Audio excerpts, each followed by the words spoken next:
Well, kind of in line with the rest of the first two ball games. It was a good ball game with a thrilling finish. It didn't go our way this time, but I thought it was a great ball game against two really good clubs, and the level of game was really high. And you know what? I told our team at the end. I mean, if we break it down to the smallest level, they got two guys on. They got a bunt down and a base hit, right? So they executed in order to win that ball game. And so you gotta give them credit for doing that. We had plenty of opportunities throughout the day with runners in scoring position. Could have got that same hit and widened the gap or extended a lead, and just weren't able to do that a lot because of the good pitching that they provided. Joey did an outstanding job getting us started. Got us started for the first four, handed it off to Drew Dowd, and I guess they played a way better 2 1/3 innings than we did there at the end after the break. And so my hat's off to Wake Forest. To beat the number one team in the country, you're gonna have to play a pretty flawless game, and we kicked a couple opportunities early in the game. But we'll come back, we'll learn from that, and be ready to go next game. Okay, let's open it up for questions for the student athletes now. Raise your hand. We'll get a hand mic to you, and again, give us your name and affiliation. First questions for the student athletes, please. Okay, right here in the back, Tina. Mike Fearon from SiriusXM. Joey, it's one of the top offenses in the country. How were you able to keep them off balance? I think it was just mixing early. I think they were looking fastball early, throwing a lot of changeups, a lot of curveballs, and just keeping them off balance. Throwing anything in any count really helped. Okay, up here. Hi, Ron Korchak from the San Francisco Chronicle. Carter, what was that break like? Did it sort of, I don't know if I say momentum, but how much did that disrupt the rhythm of the game, and how hard was it to get going again afterward? Yeah, I mean, obviously we don't want to point the finger at any delay or any single play. We tried to keep our momentum and keep our rhythm, stayed loose. We were playing hacky sack in the locker room, just trying to stay together and have a good time, because that's what we're here to do. Okay, next question. Here, Evan. Evan Bland, Omaha World Herald. For either one of you guys, I mean, you guys have fought back from elimination games in both the rounds to get to this point. What is it about this team that seems like you guys rise up when your backs are against the wall? Joey, you start. I think it's just us playing together collectively, knowing we have guys to do it. It's the same game, whether it's an elimination game or not. You should still try to have as much fun. And we got a guy, Quinn Matthews, coming tomorrow, so I like our chances. Yeah, I mean, just like Joey said, I mean, we have a really balanced team. We really believe in each other. And like Eski said, they got the big hit tonight, but we have guys all up and down our lineup who have been getting that hit all year, so we believe in it. Okay, in the back here, Brendan.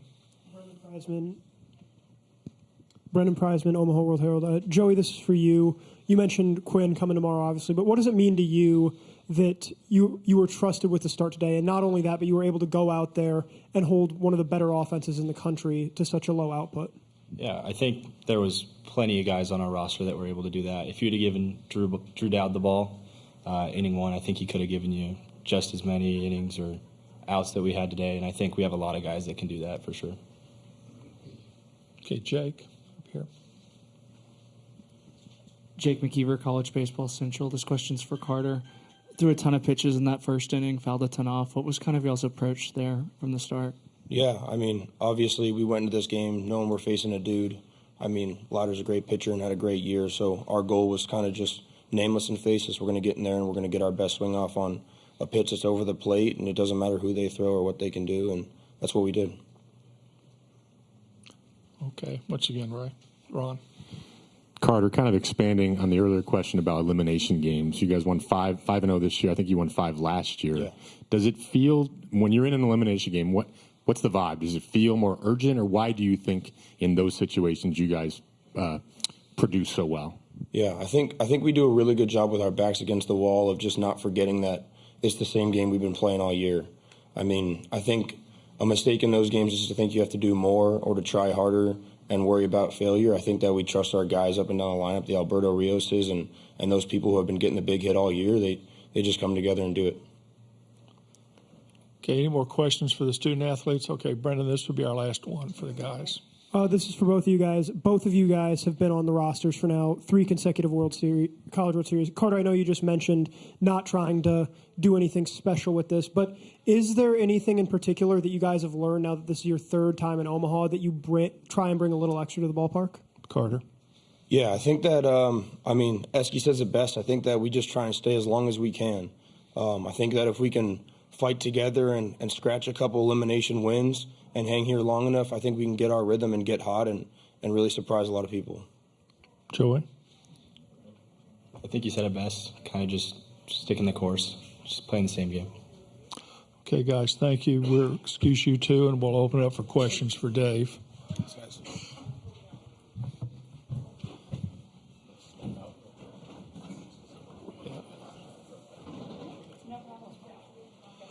Okay.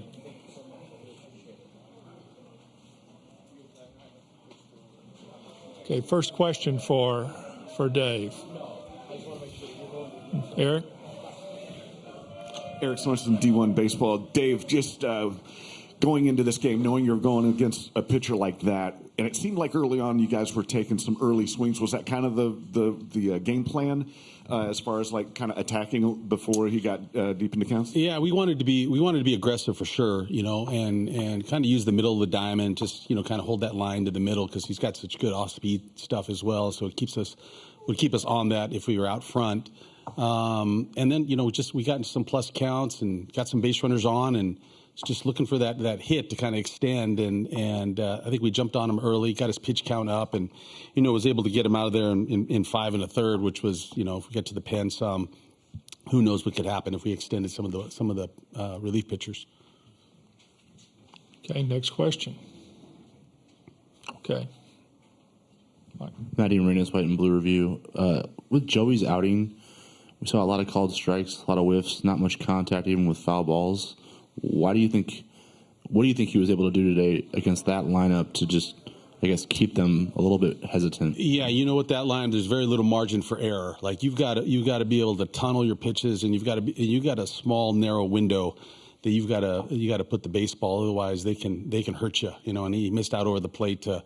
I believe it was Wilkin, and he made him pay for that. But that was just, from trying to go middle away into a little bit middle in. So I thought Joey did a really good job of spotting up not only his fastball but his breaking pitches as well. Because again, you've got a small window that if you miss out over the plate, they're a great offense, and their numbers prove that. And he did a great job just with pitch mix and keeping him off balance. His off-speed stuff was really good today.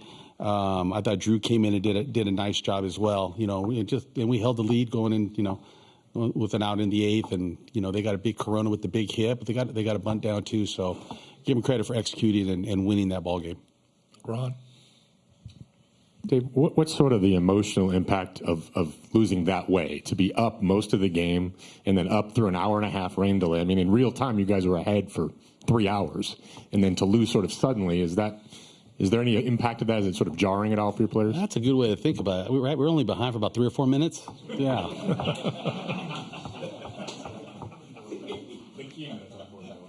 I want to check what the time of game was because you're right.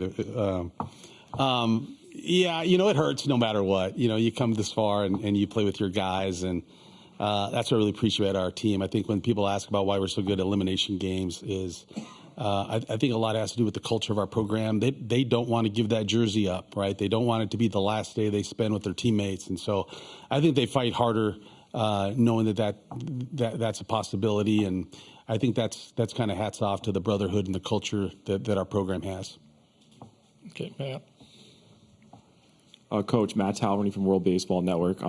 Joey just gave up one mistake today to Brock Wilkin in the second inning, and nonetheless, he pitched really good to keep, you guys in it.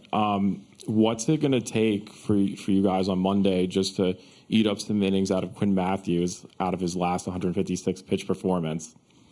Yeah, it's going to obviously, giving Quinn that extra day, and we'll see what we hope he can bring us, get us into the 6th or 7th inning, and then we're going to have to, rustle up some magic in the back end of that bullpen, which has been a little bit of just of a mix and a match. And, it's gonna be it very well could be Quinn's last outing. And I know he'll want to give us his best, and we're gonna face a good lineup no matter who that is, whether it's LSU or Tennessee. It's gonna be a really good lineup and a big challenge for us. So I'm glad that Quinn's going for us, and I'm looking forward to seeing him give us another great outing.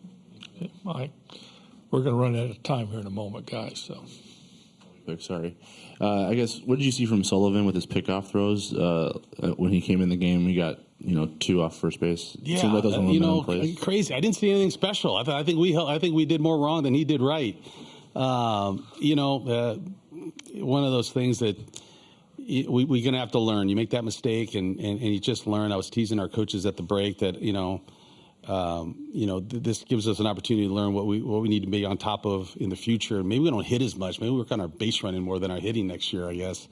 But yeah, not in a situation either one of those. None of them are running. It's just a secondary lead, and we should have been safe getting back. I mean, if we stuck to our fundamentals, we shouldn't have been picked off there. But in a big game with the game moving fast, sometimes you lose your fundamentals. Okay, we're going to have to drop it there, Dave. Okay. We'll see you All right. on Monday. Thank you.